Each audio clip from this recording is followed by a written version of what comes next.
Kulombon qonuni nimani tushuntirar ekan? Zaryadlarning ta'siri. Demak, zaryadlar orasidagi o'zaro ta'sir kuchini. Jismlar qachon zaryadlanadi? Jismlar ishqalaganda.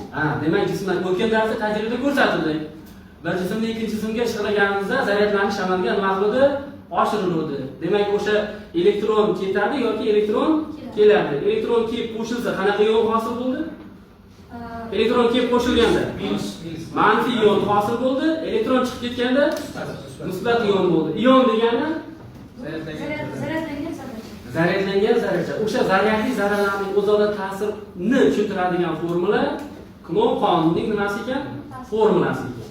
Endi bir xil ishorali zaryadlar ta'sir kuchi o'zaro ta'sirlashadi. Har xil ishorali zaryadlar o'zaro tortishadi. Endi shuni amalda ko'ramiz. Keyin. Saç tugamiz yo'qmi? Apparat ham tegmagan.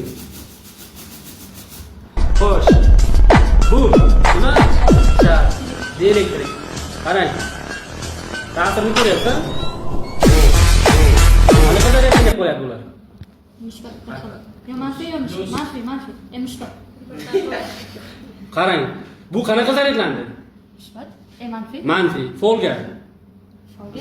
Musbat tortishyapti. Lekin o'zaro folgalar nima qilyapti? Demak, ular orasida o'zaro ta'sir kuchi mavjudmi? Demak, ikkalasi qanaqa zaryadlanib qolyapti? Musbat.